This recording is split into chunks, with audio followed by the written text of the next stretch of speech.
Hello दोस्तों, horror story FM YouTube channel में आप लोगों का स्वागत है। अगर आपको भूत प्रेतों की सच्ची डरावनी कहानियां सुनना पसंद है तो जल्दी से मेरे इस चैनल को सब्सक्राइब कर लीजिए। हम हर रोज आपके लिए एक डरावनी कहानी लेकर आते हैं और आज फिर से हम लेकर आए हैं आपके लिए एक बहुत ही डरावनी कहानी। तो इसे खुद भी सुनिए और दूसरों के साथ भी शेयर कीजिए और मजा लीजिए इस सच्ची डरावनी कहानियों का। तो चलिए बढ़ते हैं आज की डरावनी कहानी की तरफ। कुछ घटनाएं इतनी डरावनी होती हैं कि उन घटनाओं की वजह से आपकी आने वाली पूरी जिंदगी खौफ और डर से भर जाती है। भूत प्रेतों के किस्से कहानियां सुनने में तो बहुत अच्छे लगते हैं और जिन लोगों के साथ ये घटनाएं असल जिंदगी में होती हैं वो जिंदगी भर एक भयानक खौफ के डर से गुजरते रहते हैं। ऐसी घटनाओं को याद करने से ही उनका दिल डर से कांप जाता है, खून जम जाता है। मैं विजय कुमार, ये कहानी मेरी है। इस कहानी के माध्यम से मैं आपको अपने साथ हुई एक सच्ची घटना सुनाने जा रहा हूँ। उन दिनों मैं बीएससी के दूसरे साल की पढ़ाई कर रहा था और मैं अपने लास्ट एग्जाम की तैयारी कर रहा था। तब मैं एक हॉस्टल में रहा करता था। मेरा कमरा हॉस्टल के आखिरी में था, जहां पर लाइट की हमेशा समस्या ही रहती थी। पानी की भी बहुत दिक्कत थी और इसी दो कारणों से कोई भी वहां पर आसानी से रहने के लिए तैयार नहीं होता था। और एक दिन हमारे हॉस्टल का वॉचमैन मेरे कमरे में आया और उसके साथ एक अनजान लड़का था। वॉचमैन ने मुझे बताया कि वो लड़का एक कॉल सेंटर में काम करता है।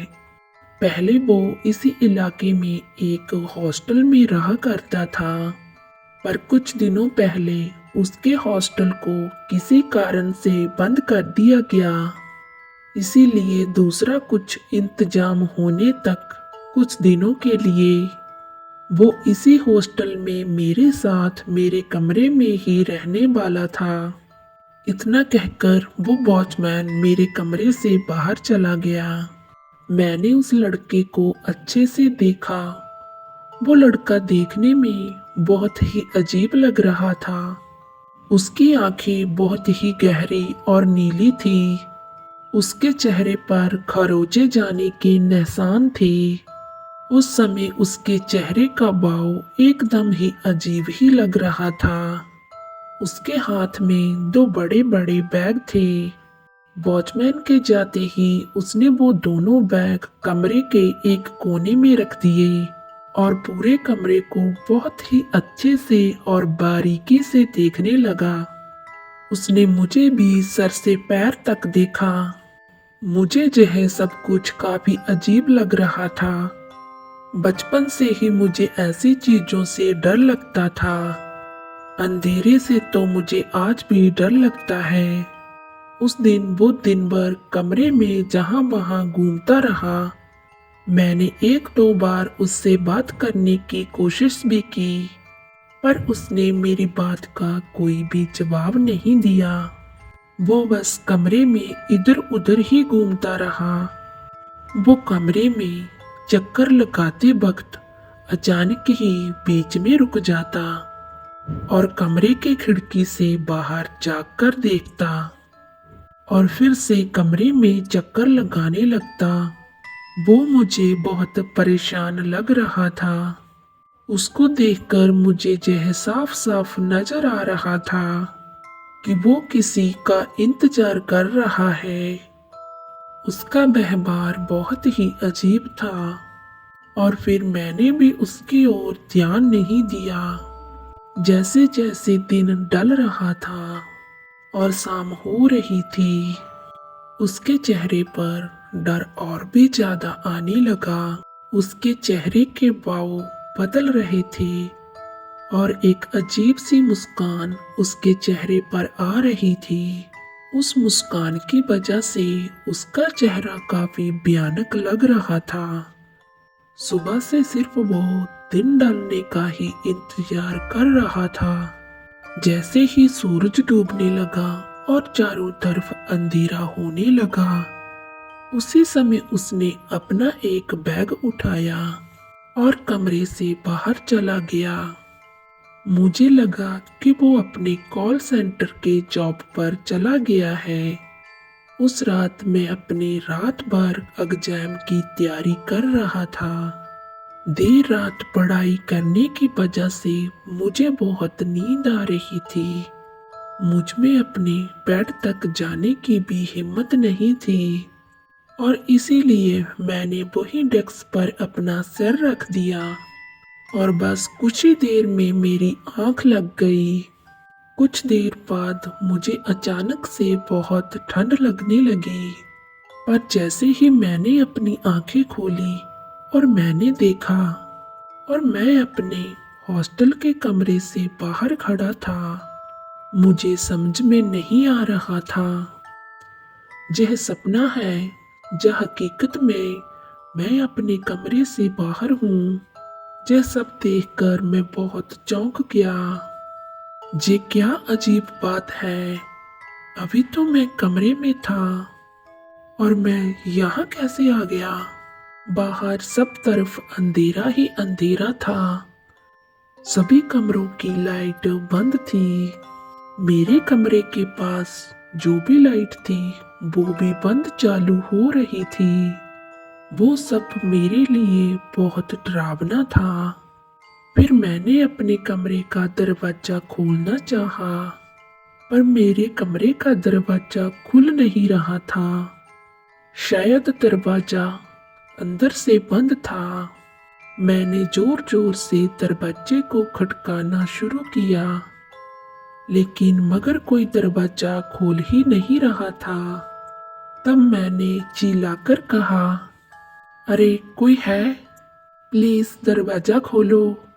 कई बार दरवाजा खटखटाने और आवाज लगाने पर भी किसी ने भी दरवाजा नहीं खोला।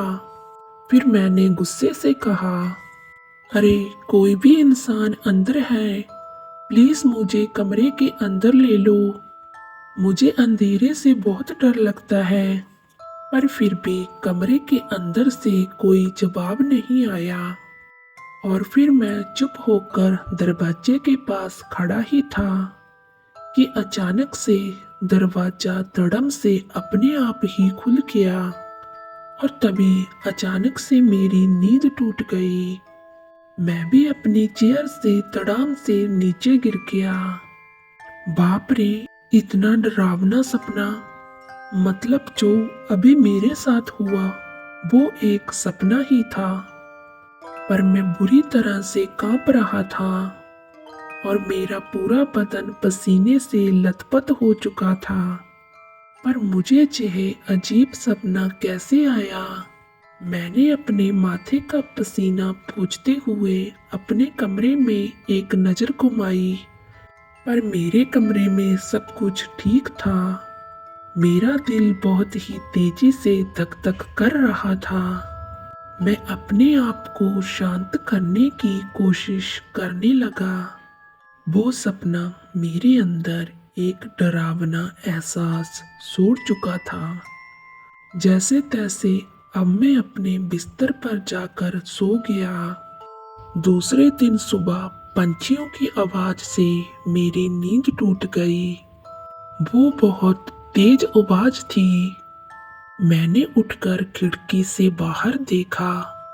मैंने देखा कि बहुत सारे कौवे मेरे कमरे के इर्द गिर्द घूम रहे थे।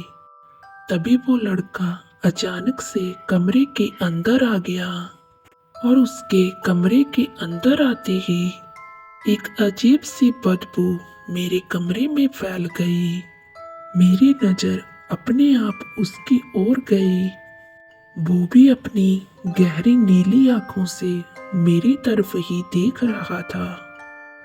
उसकी ऐसी आंखें देख मेरे दिल में एक अजीब सी डर की लहर दौड़ गई। मैंने अपनी नजर उस पर से हटाई और कॉलेज को जाने के लिए तैयार होने लगा। मैं उस कमरे से और उस लड़के से इतना घबराया हुआ था कि मैं बस उससे अभी के अभी दूर जाना चाहता था। तो मैं जल्दी जल्दी तैयार होकर अपने कॉलेज के लिए निकल गया। शायद आप लोग सोच रहे होंगे कि एक लड़के से इतना क्या डरना। बदकिस्मती से मेरी बात वो ही समझ सकता है जिसने उस लड़के के साथ एक रात गुजारी हो। आज मैं अंधेरा होने तक कॉलेज में ही रुका रहा और जब मैं अपने कॉलेज से अपने हॉस्टल को वापस आ रहा था, मैं पूरे रास्ते बस यही बात सोच रहा था कि वो लड़का अपनी जॉब के लिए चला गया हो। पर जब मैं अपने हॉस्टल में पहुंचा तो मैंने देखा कि वो वही है मेरे कमरे में। हैरानी की बात तो ये थी कि इस बार कोई वो अजीब हरकत नहीं कर रहा था। वो चुपचाप से अपने लैपटॉप पर काम कर रहा था। मैंने सोचा कि शायद वो अपने कॉल सेंटर का कोई काम कर रहा होगा और अब तो वो देखने में भी नॉर्मल दिख रहा था। मेरे कमरे के अंदर आते ही मुझे देखकर उसने स्माइल भी की, जैसे हम दोनों बचपन के दोस्त हों। अब खाना खाने का वक्त हो चुका था। खाना खाने नीचे कैंटीन में चलोगे? मैंने पूछा और फिर से स्माइल देते हुए उसने अपना लैपटॉप एक तरफ रख दिया और कहा, हाँ चलो। मैंने इन 2 दिनों में आज पहली बार उसके मुंह से कुछ सुना था। साथ ही मुझे खुशी इस बात की थी कि अब सब नॉर्मल हो चुका है। शायद मैं इससे खामखा ही डर रहा था। और फिर हम दोनों खाना खाने नीचे चले गए और खाना लेने के बाद हम दोनों वहीं एक टेबल पर बैठ गए। मुझे तो उसका नाम तक नहीं पता था। तुमने अपना नाम नहीं बताया? मैंने उससे पूछा। कबीर, मेरा नाम कबीर है। वो झूठ बोल रहा था क्योंकि जिस दिन वो हॉस्टल में आया था उसी दिन मैंने वॉचमैन से उसका नाम पूछ लिया था। उसका नाम विनय था। यह बात मुझे बहुत अजीब लगी। इससे पहले कि मैं कुछ बोलता, वो उठकर कमरे में चला गया। मैं भी अपना खाना फिनिश कर कमरे में आ गया। मैंने देखा कि तब तक वो सो चुका था और मैं फिर से अपने एग्जाम की तैयारी करने लगा और रात के करीब 1 बजे तक मैं भी सो गया। और मुझे रात को कभी कभी इतनी प्यास लगती है कि रात में मेरी कभी भी आंख खुल जाती है और मेरा पानी पीने का बहुत मन करता है।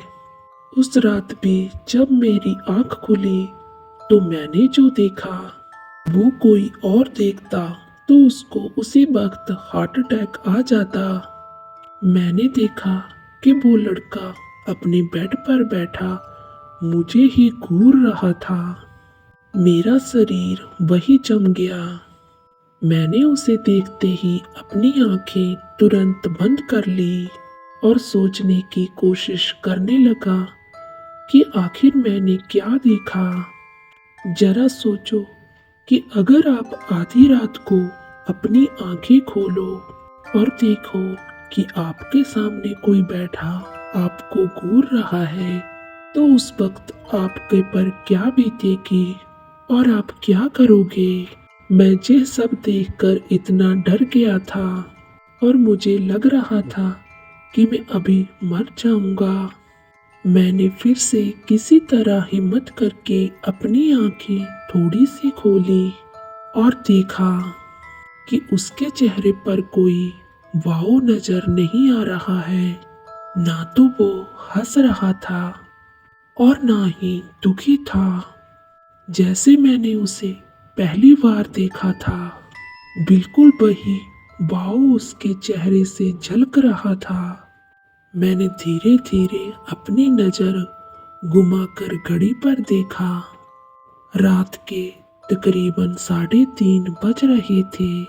मुझे मन ही मन पता लग गया था कि अगर इस वक्त मैं अपने बिस्तर से उठा तो यह मेरी जिंदगी की सबसे बड़ी गलती होगी। मैंने सोचा कि 10-15 मिनट तक इंतजार करता हूँ, शायद वो मुझे घूरना बंद करके सो जाए। मैं 15 मिनट तक बिना हिले किसी मूर्ति की तरह लेटा रहा और जब मैंने फिर से धीरे धीरे आंख खोली तो वो मेरी आंखों में ही देख रहा था। अब पानी सर के ऊपर हो चुका था। मुझे बहुत गुस्सा आ रहा था।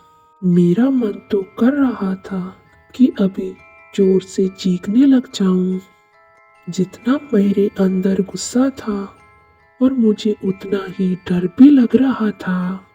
मुझे समझते हुए देर नहीं लगी कि उस कमरे में ठंड बढ़ती जा रही थी। भला कोई किसी को रात के 3 बजे क्यों इस तरह घूरेगा। अब मैं अपनी आंखें खोलकर उस भयानक चेहरे को नहीं देख सकता था।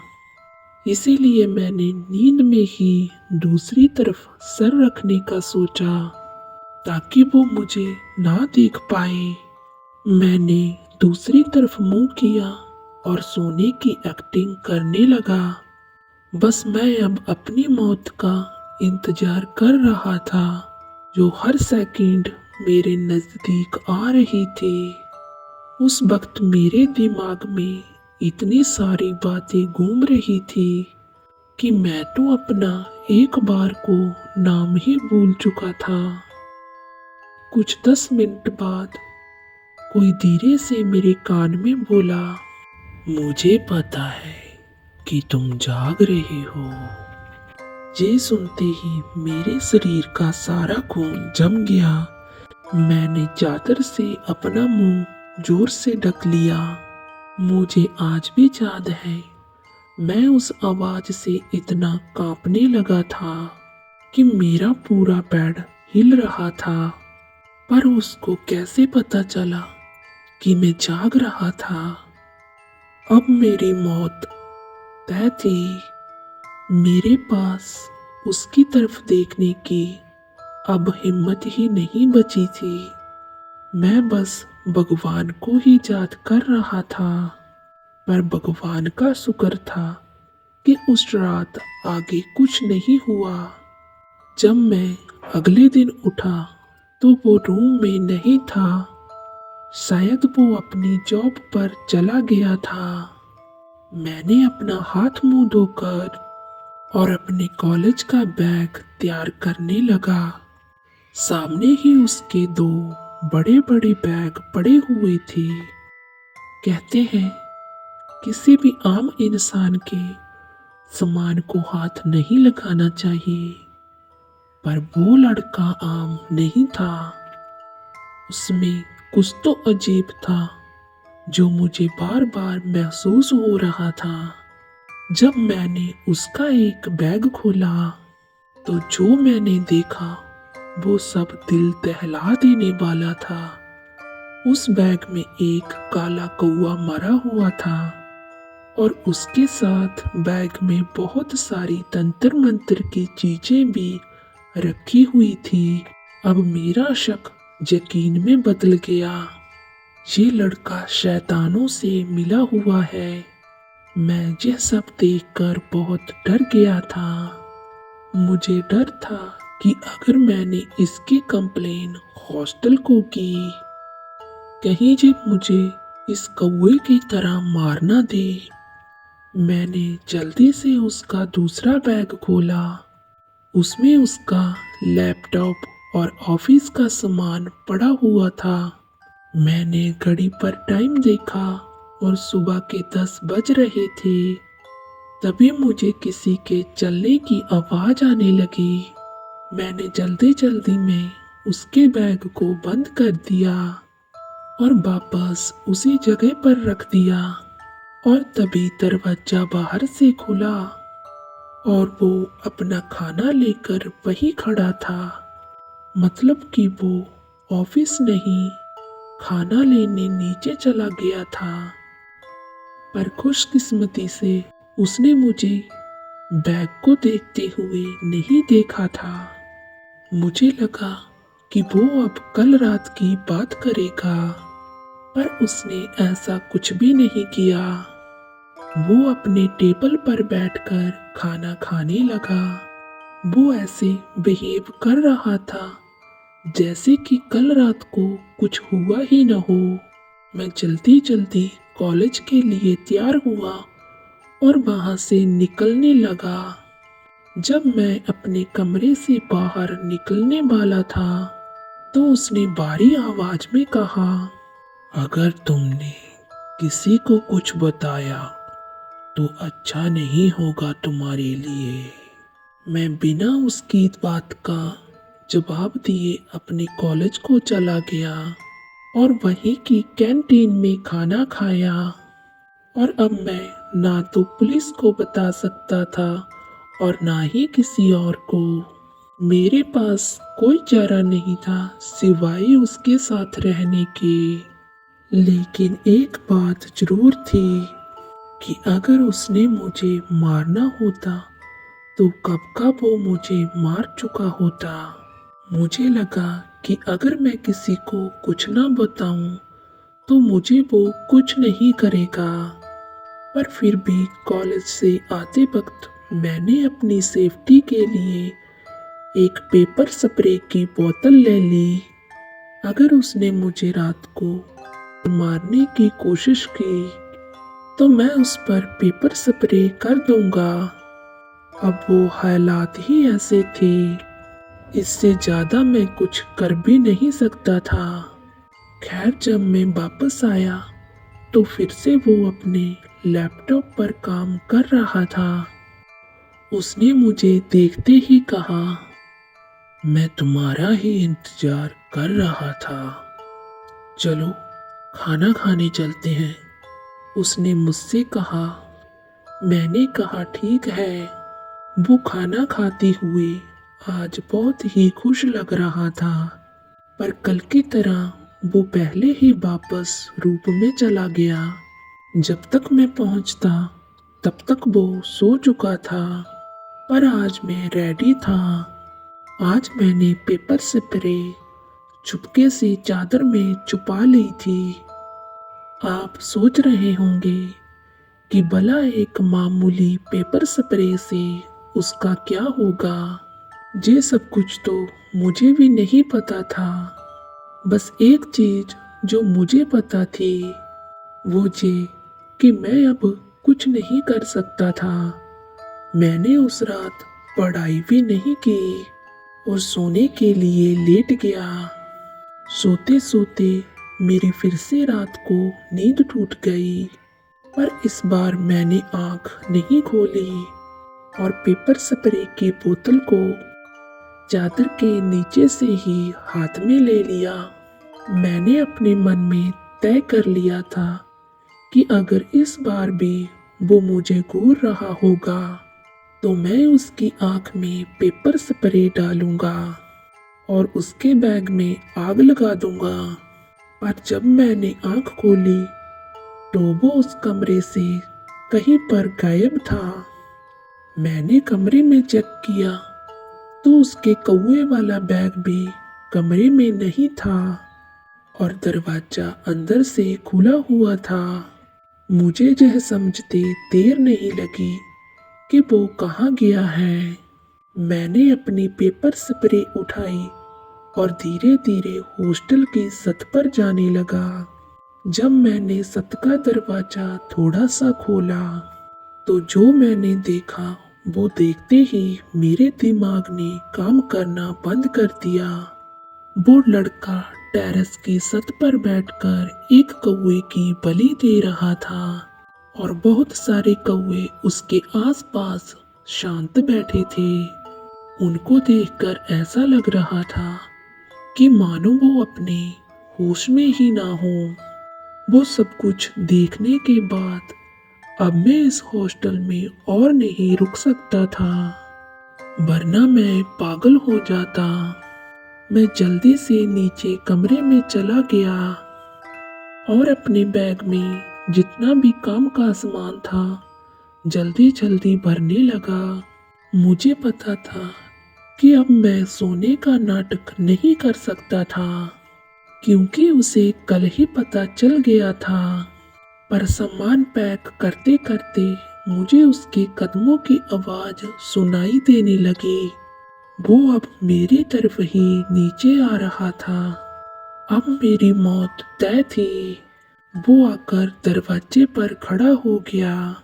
वो मुझे गुस्से से देख रहा था। आज उसकी नीली गहरी आंखें लाल लाल नजर आ रही थी। उसने मुझसे कहा, तुमने ऊपर आकर अच्छा नहीं किया। अब जो भी तुम्हारे साथ होगा उसके जिम्मेदार तुम खुद होगे। डर के मारे मेरी आंखों से आंसू गिर रहे थे। मेरा पूरा बदन ठंडा पड़ चुका था। तभी मेरा फोन अचानक से वाइब्रेट करने लगा। वो मेरी पॉकेट में पता नहीं कैसे रह गया था। मैंने अपना फोन निकाला और जल्दी जल्दी से व्हाट्सएप खोलकर अपने कॉलेज के ग्रुप में आवाज रिकॉर्ड करने वाला बटन दबा दिया। इससे पहले कि वो लड़का आगे बढ़ता, मैंने जल्दी जल्दी बोला, मेरा रूममेट काला जादू करता है और अब वो मुझे मारने वाला है। मेरे जहे वॉइस रिकॉर्डिंग करते ही वो डर गया। मैंने उससे कहा कि अगर तुमने एक भी कदम आगे बढ़ाया तो मैं ये रिकॉर्डिंग सेंड कर दूंगा। मुझे यहाँ से जाने दो। और फिर उसने मुझसे कहा, तुम्हें कहीं जाने की जरूरत नहीं है। मैं कल सुबह खुद चला जाऊंगा, पर तुम वो रिकॉर्डिंग डिलीट कर दो। उसने मुझसे कहा। अब मैं उसकी बातों में नहीं आने वाला था और मैंने वो रिकॉर्डिंग सेंड कर दी। रिकॉर्डिंग को सेंड करते ही मेरे आसपास सब काला काला हो गया और मुझे अपनी आवाज भी सुनाई नहीं दे रही थी। उसके आगे क्या हुआ था मुझे आज तक पता नहीं चला। और मुझे जो याद है वो ये कि अगले दिन मैं अपने बेड पर से उठा था। मैंने उठते ही देखा वो लड़का कमरे से जा चुका था। कमरे से ही नहीं बल्कि वो हॉस्टल से ही हमेशा हमेशा के लिए जा चुका था। मैंने अपना फोन चेक किया तो उसमें कोई रिकॉर्डिंग सेंड नहीं हुई थी। पर वो एहसास इतना डरावना था कि अगर मैं वो आज भी याद करता हूँ तो डर के मारे मेरे रोंगटे खड़े हो जाते हैं। तो दोस्तों, कैसी लगी आपको आज की कहानी? अगर आपको आज की कहानी अच्छी लगी तो प्लीज़ चैनल को सब्सक्राइब